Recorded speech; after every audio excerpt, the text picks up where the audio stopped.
Bonjour tout le monde, aujourd'hui j'ai une nouvelle invitée que je vais laisser se présenter. Rachel Chevalier, américaine. Rachel, qu'est-ce que tu fais dans la vie? Je suis géobiologue. D'accord. Et qu'est-ce que la géobiologie? Alors la géobiologie, pour moi, c'est l'étude des ondes. Donc c'est un monde invisible.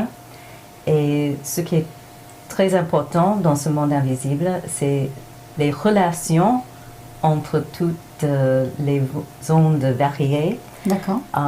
Parce qu'on fait partie d'un système, on est un petit système dans un grand système. Oui. Et on doit coopérer avec beaucoup d'autres systèmes. Oui. Et donc tout ça est fascinant. D'accord. Alors, dans tes clients et tes clientes, quelles sont les demandes? Quels sont les grands types de demandes?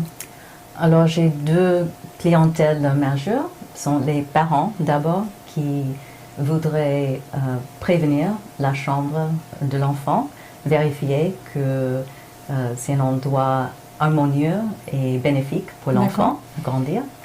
Et ensuite, j'ai beaucoup de gens qui sont malades depuis 5 ans, 10 ans et qui ne se rétablissent pas. D'accord. Et donc là, il faut chercher plus loin.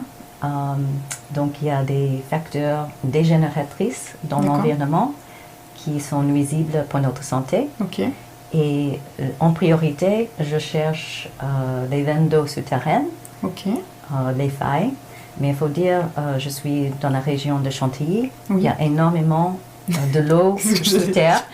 Et donc, je tombe parfois sur des maisons vraiment perturbées. On parle de charge. D'accord. Et il y a des possibilités de nettoyer, de neutraliser des énergies dégénératrices. D'accord. Le plus important dans les veines sous terre, oui, qui dégage ce rayonnement gamma. D'accord. Qu'on peut capter avec des machines, des spectromètres. Mais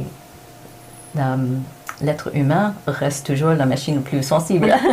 C'est vrai, c'est vrai. Et donc, c'est ce rayonnement gamma qui est très perturbant pour notre système énergétique. Et si on dort dans une zone où il y a cet rayonnement, petit à petit, notre système immunitaire se dégrège, on dit, se désagrège, se fragilise. Ok, d'accord. En effet, donc cette eau, elle peut être perturbatrice, mais il y a peut-être des gens qui n'ont pas de résonance avec les rayons gamma et qui sont peut-être forts et qui seront moins impactés que d'autres. C'est là où ça devient très complexe. Il y a des facteurs régénératrices. Donc parfois, je visite des maisons où il y a beaucoup de veines d'eau souterraines, mais il y a d'autres facteurs régénératrices qui sont comme un antidote. Ah oui, d'accord. Et ça s'équilibre au final. Oui. D'accord. Donc ta maison se porte bien, même s'il y a des choses qui sont dégénératrices. D'accord. Ça, c'est super important. Oui. Parce que nous, les êtres humains, on peut contribuer consciemment à améliorer des facteurs régénératrices. Bien sûr, d'accord. Alors, qu'est-ce que tu appelles facteur dégénérateur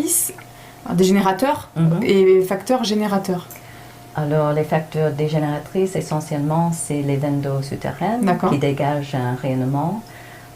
Ensuite, il y a les failles, où il y a un rayonnement aussi qui se dégage. Une faille dans la terre? Oui, une faille dans la terre. Okay. Ils sont tout petits, hein? Oui, c'est des zones tout petites. Et ensuite, on a le gaz, le radon. Il y a des mémoires des lieux, comme des batailles ou n'importe quelle violence, soit dans la maison, soit sur le terrain. Aussi, on parle de ondes de forme. Oui. Par exemple, les ongles droits, ça crée une onde un peu perturbante. Oui. Donc, on ne veut pas avoir un lit parfois on a des poutres ou des angles qui sont gênants. Donc tu veux dire que les angles génèrent des énergies agressives? En fait, au long terme, ça pourrait impacter sur notre santé, notre ressenti, notre bien-être? Chaque personne a sa propre sensibilité. Bien sûr. Et parfois, si on parle de notre système énergétique personnel, j'utilise le mot biochamp. Et souvent, on a des traumatismes, on est inconscient et qui nous rend plus sensibles. D'accord. À ces énergies-là, c'est ça? Plus fragilisés par notre environnement. Bien sûr. Donc, c'est ça qui est fascinant avec la géobiologie. C'est cette relation. Et donc, c'est notre environnement extérieur qui, quelque part, est notre professeur personnel.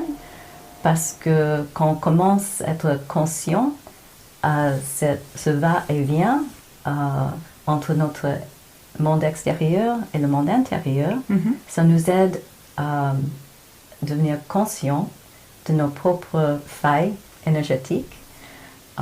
Et puis, on évolue ensemble. Donc, on est en train de soigner notre environnement extérieur et en même temps, on se soigne soi. On se soigne soi-même. On devient plus consciente de nos émotions et nos pensées et comment il y a cette relation tous les jours, tout le temps, entre un monde intérieur et un monde extérieur. D'accord. Donc Rachel, combien de temps dure un premier soin en géobiologie avec toi à peu près? Alors c'est 1h30. D'accord. Comme ça, je vois l'essentiel. Ok. Et ensuite, je continue à nettoyer à distance. Très intéressant. Est-ce qu'un premier soin peut se faire à distance ou le premier soin est vraiment important que tu sois dans les lieux? Non. Je fais à distance depuis 2015. D'accord. Et c'est en France que j'ai appris comment faire à distance. Bon, mais c'est génial tout ça. Oui. C'est très très intéressant. Merci à toi Rachel pour cette vidéo. Merci à vous de nous avoir écoutés. On vous dit à très vite. Au revoir. Au revoir.